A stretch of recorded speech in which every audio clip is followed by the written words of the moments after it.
Hello बच्चों, आज हम NIOS का ही मैथ्स करने जा रहे हैं इंटीग्रेशन, जिसका एक्सरसाइज है चेक योर प्रोग्रेस 30.4। इससे पहले हमने 30.1, 30.2, 30.3 कर लिए थे। आज हम फिर करने जा रहे हैं 30.4, जिसमें पढ़ना है आपका integration by substitution. Question number 1 है इवेलुएट मान निकाले। क्वेश्चन नंबर 1 का ए पार्ट है integration of x upon 3x² - 2 dx। इससे पहले वाले एक्सरसाइज में याद करो आप लोग को, क्वेश्चन उसमें भी सब्स्टिट्यूशन थे, लेकिन मैंने उस एक्सरसाइज को बोला था इस एक्सरसाइज को आप या तो सब्स्टिट्यूशन से कर सकते हो या विदाउट सब्स्टिट्यूशन से कर सकते हो। तो विदाउट सब्स्टिट्यूशन हमने इसलिए करा था कि वो क्वेश्चन का वेटेज जो था मैक्सिमम 2 मार्क्स या मिनिमम 1 मार्क्स में आने थे, इससे पहले वाला एक्सरसाइज। बट आज वाली एक्सरसाइज है जो मोर देन 2 मार्क्स में आएगा, तो इस वाले एक्सरसाइज में आपको सब्स्टिट्यूशन से ही करना है। तो आज की क्वेश्चन जो है एक्सरसाइज के अंदर मात्र 2 ही क्वेश्चन है, क्वेश्चन नंबर 1 और क्वेश्चन नंबर 2। दोनों क्वेश्चन हम बाय सब्स्टिट्यूशन सॉल्व करेंगे। तो चलिए स्टार्ट करते हैं। क्वेश्चन नंबर 1 ए पार्ट है आपका integration of x upon 3x² - 2 dx। तो आप लिख लोगे यहाँ पे let I for integration equal to integration of x upon 3x² - 2 dx square है।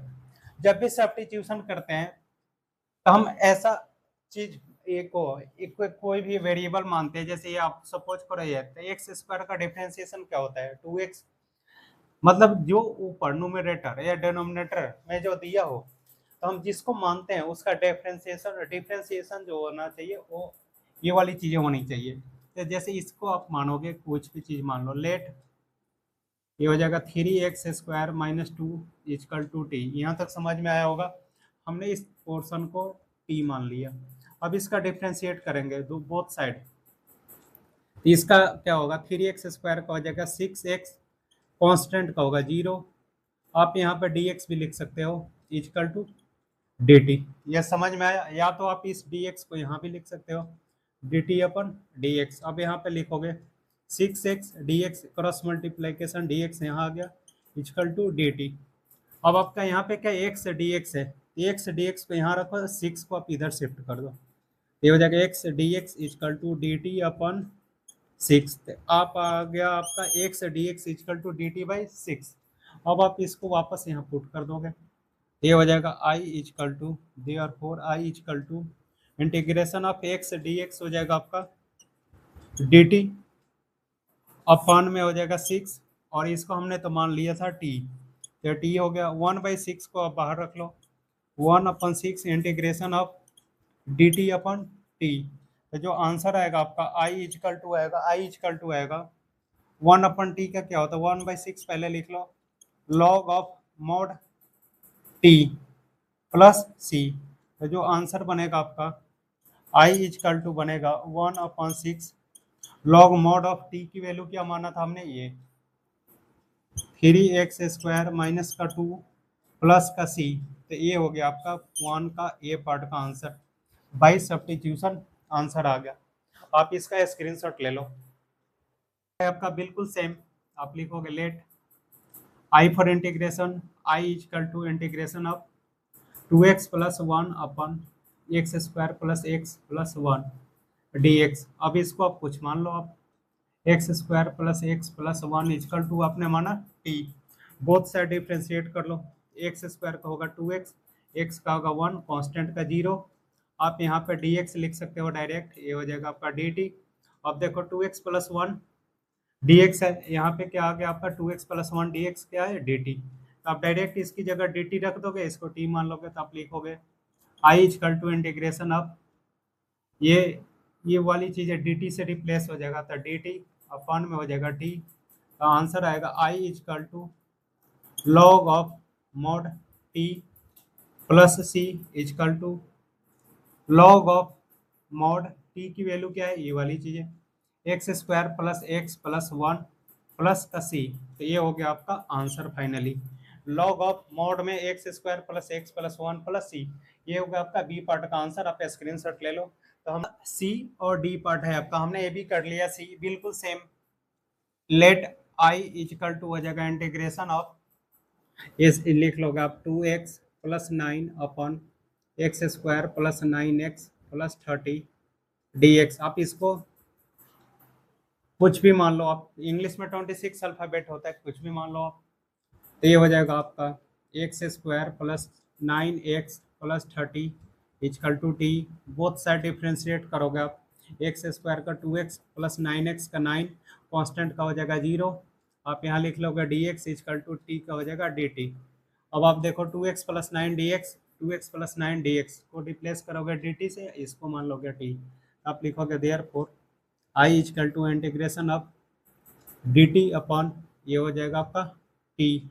इसका इंटीग्रेशन होगा I is equal to log of mod, I is equal to log of mod T plus C.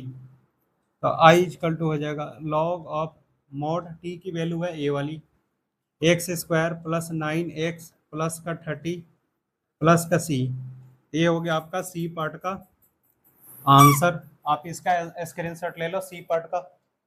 Square plus 1/x की plus 3x plus 3 D x, इसको भी लिखोगे let I is equal to integration of x square plus 1 upon X cube plus 3x plus 3 D X. अब इसको कुछ मान लो आप, X cube plus 3x plus 3 is equal to T. इसका differentiation 3x square plus X cube का 3x square और 3x का होगा 3, इसका हो जाएगा कांस्टेंट का 0। यहाँ पे लिख लोगे D x is equal to D T. इन दोनों में से टी कॉमन कर लो, 3 कॉमन हो गया तो बचा X square plus 1 D x is equal to D T. अब देखो अब X square plus 1 D X है, X square plus 1 D X, इस 3 को मल्टीप्लाई से इधर आके डिवाइड कर दो। ये हो जाएगा X square plus 1 D x is equal to D T upon 3। यहाँ पे शेडो आएगा इसलिए मैं नीचे लिख रहा हूँ, तो लिखोगे therefore I is equal to integration of x square plus 1 D x की वैल्यू डी टी बाई 3। ये हो जाएगा डी टी अपन 3 और इसको हमने मान लिया है टी, तो आप लिख लोगे टी। अब 1/3 को बाहर लिख लो, 1/3 integration of 1/t D T is equal to होगा 1/3 log of mod T plus C. अब टी की वैल्यू पुट कर दो, ये वाली चाहिए।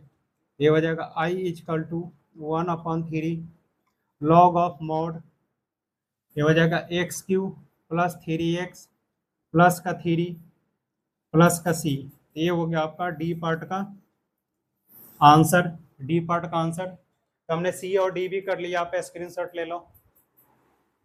और एफ पार्ट है आपका, इसमें भी सेम आप लिखोगे let I is equal to integration of 2x plus 1 upon x square plus x minus 5 d x integration of, तो लिखोगे x square plus x minus 5 equal to t माना, इसको टी मान लो आप by substitution method. X square का differentiation 2x, x का होगा 1, 2x प्लस 1 आ गया, 5 कांस्टेंट का 0 हो जाएगा, d x is equal to D T. अब आप इसको डी टी से रिप्लेस कर लोगे, इसको आपने टी मान लिया तो लिखोगे therefore I is equal to integration of D T upon t. ये हो जाएगा आपका log of mod T plus C equal to log of mod x square plus x minus 5 plus c. I is equal to ये हो जाएगा आपका e part का answer. आप स्क्रीनशॉट ले लो, इसमें भी लिखोगे let I is equal to integration of d x upon under root x 5 plus root x.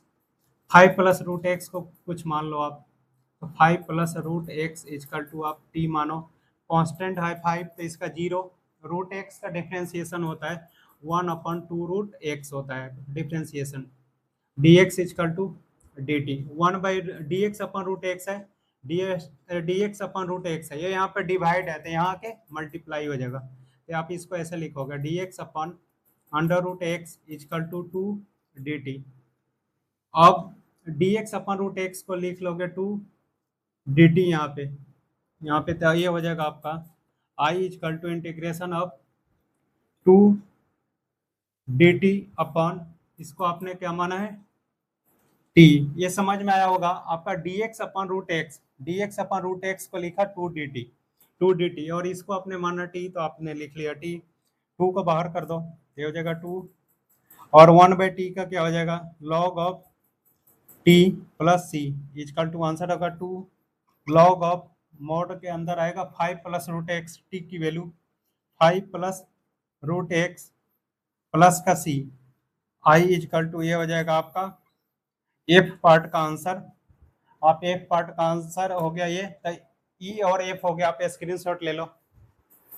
Ji part है बच्चे, ये भी आसान है, लिखोगे आप let I for integration I is equal to integration of d x upon x bracket के अंदर 8 plus log x.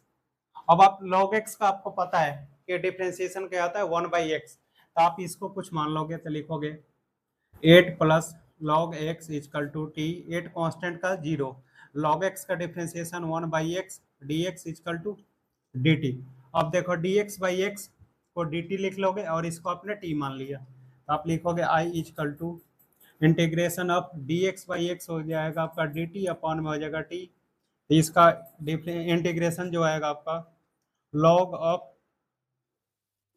t plus C, T की वैल्यू क्या है 8 प्लस log x, आप लिखोगे i is equal to log of 8 plus log of x plus C. ये हो गया आपका जी पार्ट का आंसर, तो 1 का जी का आंसर हो गया आपका, स्क्रीनशॉट ले लो। है इवेलुएट, ये पार्ट है इंटीग्रेशन ऑफ ई की power X upon 2 plus B E की पावर एक्स dx। इसमें भी आप लिखोगे let I for integration is equal to integration of D E की power X upon 2 plus B E की पावर एक्स dx। अब आप इसको कुछ मान लो, आप तो लिखोगे 2 प्लस बी ई की पावर एक्स ई की power x is equal to t, माना मतलब लेट ए 2 कांस्टेंट का 0, 2 कांस्टेंट है तो इसका डिफरेंशिएशन 0, बी तो बी ही रहेगा, ई की पावर एक्स का डिफरेंशिएशन ई की power x dx equal to हो जाएगा dt, बी मल्टीप्लीकेशन तो इधर आके डिवाइड, ये हो जाएगा ई की power x dx equal to dt upon B.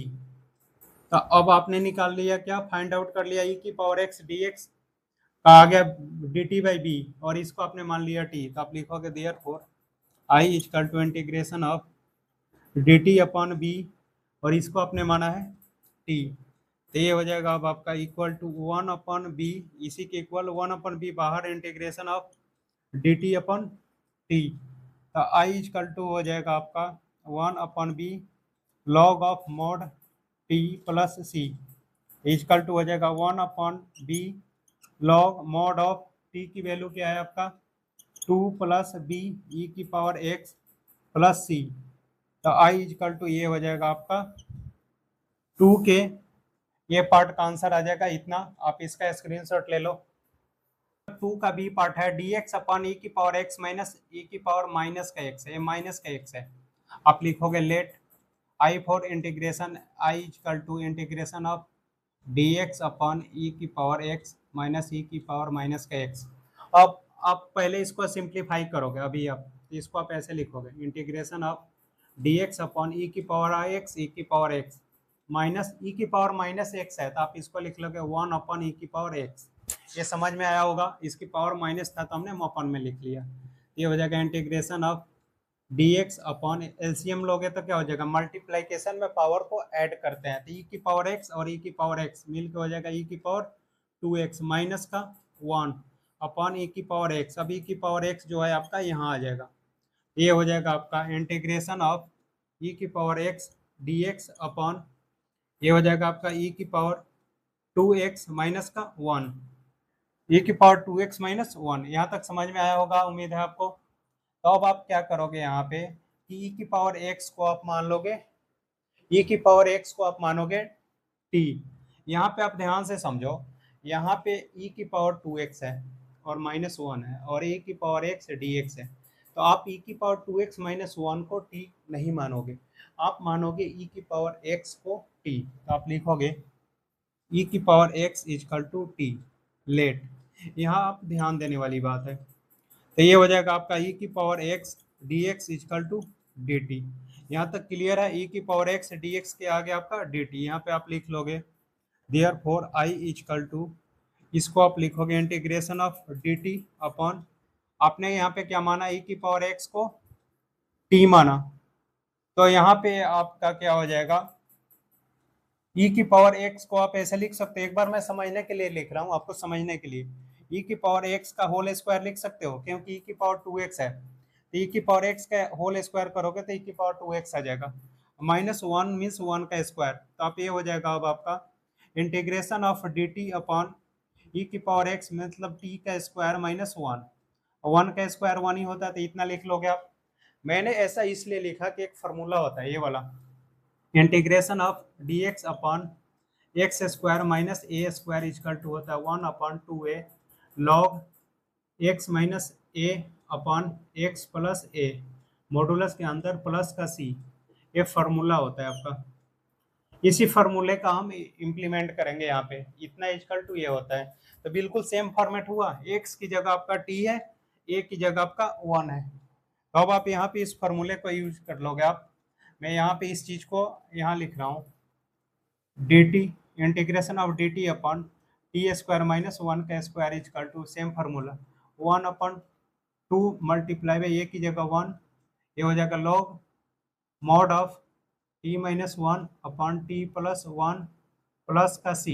अब t को रिप्लेस करोगे किस चीज से, e की पावर x से, तो ये हो जाएगा आपका i is equal to integration of इसको i इजकल टू, सॉरी यहाँ पे लिखोगे आप 1/2 1 जा 2 लॉग मॉड ऑफ e की पावर x -1 अपॉन e की पावर x प्लस 1 प्लस का c, ये हो गया आपका 2 के बी पार्ट का आंसर। आपको ये समझ में आया होगा, बस यहाँ पे एक थोड़ा ट्रिकी था, टेक्निकल था यहाँ पे, जो आपको समझ में आ गया होगा, तो 2 के बी का ये हो गया आपका आंसर। आप इसका स्क्रीनशॉट ले लो, और आज 1 और क्वेश्चन नंबर 2 कंप्लीट कर लिया। किसी भी क्वेश्चन में कोई भी डाउट हो तो आप कमेंट में लिखना, और वीडियो को ज़्यादा से ज़्यादा शेयर करना और सब्सक्राइब करना ना भूलना बच्चों। अपना ख्याल रखना, और जैसा कि मैंने बताया था इसका अगला एक्सरसाइज भी मैं आज ही अपलोड कर दूंगा, और अपना ख्याल रखना।